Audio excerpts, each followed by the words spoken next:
दोस्तों, आज की कहानी है एक किसान। दोस्तों, एक गांव में भीमा नाम का एक किसान अपनी पत्नी तथा 2 बेटों के साथ रहता था।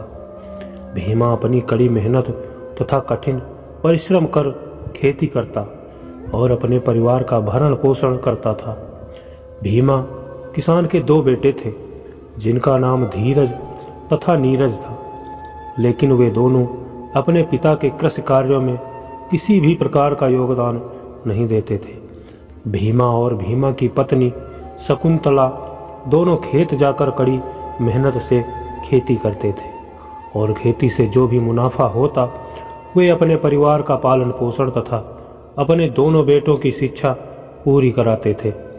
भीमा और उसकी पत्नी शकुंतला सुबह उठकर खेत में जाते और खेती का काम पूरा निपटा के शाम को घर वापस आते। भीमा के दोनों बेटे प्रतिदिन धीरे धीरे बड़े हो रहे थे। भीमा अनाज की खेती करता था और फसल काटने के बाद वह उन अनाज को बेच दिया करता था और उन पैसों से वे अपने घर तथा अपने दोनों बेटों की पढ़ाई पूरी करवाता। भीमा बहुत ही मेहनती था, इसलिए भीमा अपनी अनाज की खेती से वह अपने परिवार का गुजारा करता। भीमा के दोनों बेटे धीरज और नीरज बड़े हो गए थे, इसलिए भीमा अपने दोनों बेटों के विवाह के बारे में सोच रहा था। भीमा अपने दोनों बेटे धीरज और नीरज की शादी के लिए लड़की की तलाश शुरू करता है। जैसे ही भीमा को लड़की के बारे में जानकारी प्राप्त होती है, वह शादी तय करने के लिए लड़की के घर जाता है। कुछ दिनों के बाद भीमा अपने दोनों बेटों की शादी करवा देता है, लेकिन शादी के बाद भी धीरज और नीरज अपने पिता की खेती में मदद नहीं करते और ना ही कोई काम करते हैं। इधर बेचारा भीमा अपनी पत्नी के साथ खेत जाकर परिश्रम कर उनका भरण पोषण करते हैं। एक दिन भीमा की पत्नी शकुंतला की तबीयत अचानक खराब हो जाती है। उस समय भीमा बहुत घबरा जाता है और भीमा तुरंत अपनी पत्नी को खेत से उठाकर घर ले आता है, लेकिन उस वक्त उसके दोनों बेटे तथा बहुएं घर पर नहीं होती हैं।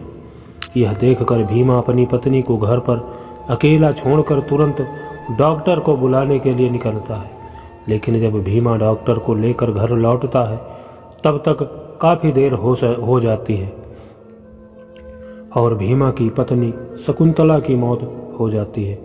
यह देखकर भीमा को एक बड़ा झटका लगता है और वह दुखी होकर अपने पत्नी शकुंतला की मौत पर बहुत रोने लगता है। भीमा अपनी पत्नी शकुंतला की मृत्यु के बाद भीमा को अकेलापन महसूस होने लगता है, लेकिन उसके दोनों बेटे को अपनी माँ की मृत्यु का कोई दुख नहीं होता है। अगले दिन भीमा दुखी होते हुए भी खेती करने के लिए खेत जाता है। फिर भी धीरज और नीरज अपने पिता भीमा के खेती के काम में किसी भी प्रकार की मदद नहीं करते। अपनी पत्नी की मृत्यु के बाद अकेले ही खेती करता है और उसके दोनों बेटे तथा बहुएं घर पर आराम से खुशी खुशी रहते हैं और खुशी से खाते हैं। उन्हें अपने पिता की उम्र की बिल्कुल भी परवाह नहीं होती है। धीरज और नीरज अपने पिता की उम्र का जरा भी लिहाज न करते हुए आराम के साथ घर पर रहते थे, जिसके कारण भीमा अपने दोनों बेटों से काफ़ी परेशान रहता था और यह सोचता रहता था कि दोनों बेटे घर पर आराम के साथ बैठे रहते हैं, लेकिन खेती के काम में जरा भी सहायता नहीं करते। इस वजह से भीमा बहुत दुखी था।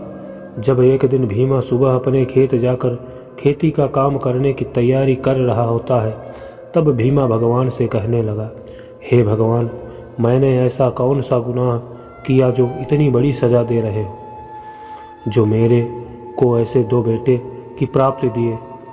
ऐसा कहकर भीमा भगवान को कोसते रहता है और अचानक भीमा के सीने में दर्द होने लगता है और भीमा को अधिक सदमे की वजह से अटैक आ जाता है, जिसके वजह से भीमा की दर्दनाक मौत हो जाती है।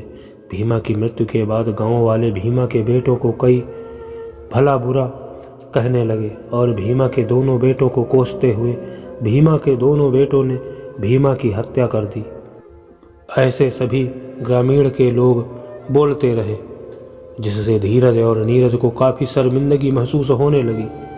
और गांव का मुखिया धीरज और नीरज से कहने लगा, अगर तुमने अपने पिता भीमा की देखभाल की होती और खेत के काम में साथ दिया होता तो आज तुम्हारे पिता भीमा तुम्हारे साथ होते।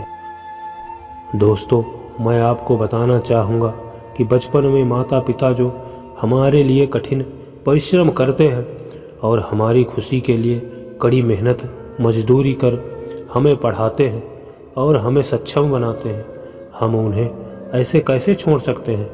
माता पिता हमें इतना प्यार करते हैं और हमारे लिए मुसीबतों का सामना करते हैं और हमें उस काबिल बनाते हैं। हम ऐसे माता पिता को पल भर में ही छोड़ देते हैं। ऐसा न करते हुए हमें अपने माता पिता को भगवान की तरह पूजना चाहिए और उनका आदर सम्मान करना चाहिए। जो माता पिता हमारी उंगली पकड़ के हमें चलना सिखाते हैं, ऐसे माता पिता को ज़िंदगी में कभी नहीं छोड़ना चाहिए।